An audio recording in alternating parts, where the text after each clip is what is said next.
Welcome friends, welcome to Niranjan home kitchen. நாம் இன்றைக்கி cauliflower 65 செய்கிறது எப்படின்னு பார்க்க போகிறோம். இது ரொம்ப ரொம்ப ஈஸியாக செஞ்சிடலாம் வீட்டில் இருக்க பொருட்களை வச்சு. இது ஒரு ஈவினிங் ஸ்நாக்காக குழந்தைங்க ஸ்கூல்லேருந்து வரும்போது இந்த மாதிரி நல்லா மொறுன்னு செஞ்சு கொடுக்கும்போது பிள்ளைங்க நல்லா விரும்பி சாப்பிடுவாங்க. தேவையான பொருட்கள் என்னென்னு பார்க்கலாம். அதுக்கு காலிஃப்ளவர் ஒரு மீடியம் சைஸ் காலிஃப்ளவர் எடுத்துகிட்டு கொஞ்சம் பெரிய பெரிய சைஸாக நான் கட் பண்ணி எடுத்து வச்சுருக்கேன். வெதுவெதுப்பான தண்ணி, அந்த தண்ணியில் கொஞ்சமாக மஞ்சத்தூள், கொஞ்சம் கல்லுப்பு போட்டுட்டு இதில் நம்ம நறுக்கி வச்சுருக்கிற காலிஃப்ளவரை சேர்த்துட்டு ஒரு 10 நிமிஷம் அப்படியே வச்சுருங்க. அதில் இருக்கிற புழு பூச்சி எல்லாம் போயிட்டு நல்லா சுத்தமாகிடும். இப்போ இதுக்கு தேவையான மசாலா நம்ம ரெடி பண்ணிக்கலாம். அதுக்கு மஞ்சத்தூள் ஒரு 1/2 டீஸ்பூன், தனி மிளகாய்த்தூள் ஒரு 2 டீஸ்பூன், மல்லித்தூள் ஒரு டீஸ்பூன், மிளகுத்தூள் ஒரு 1/4 டீஸ்பூன், இது கூட கரம் மசாலா ஒரு 1/2 டீஸ்பூன் சேர்த்துட்டு கொஞ்சமாக உப்பு சேர்த்துக்கோங்க. அப்புறம் இஞ்சி பூண்டு பேஸ்ட் ஒரு 2 டீஸ்பூன் அளவுக்கு சேர்த்துருக்கேன். இது எல்லாத்தையும் நல்லா மிக்ஸ் பண்ணி விட்டுக்கோங்க. இது கூட கடலை மாவு 2 டீஸ்பூன் அளவுக்கு சேர்த்துக்கோங்க.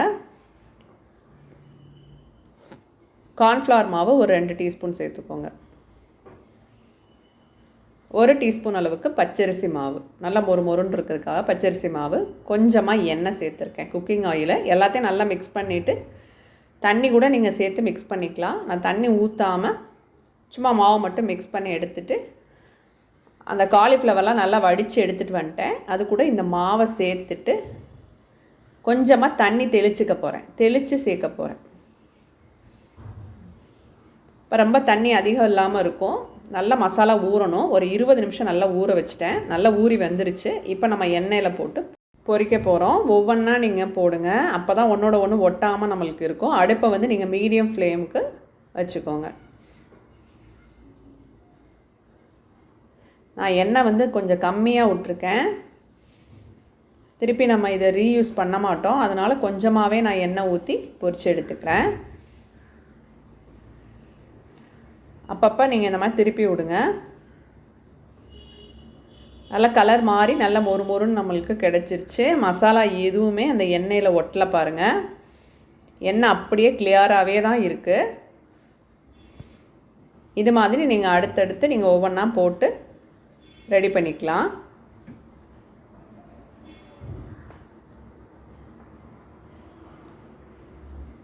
காலிஃப்ளவர் 65 ரெடி ஆகிடுச்சு. இது மாதிரி குழந்தைங்களுக்கு ஈவினிங் ஸ்நாக்காக செஞ்சு கொடுங்க. தேங்க்யூ ஃபார் வாட்சிங்.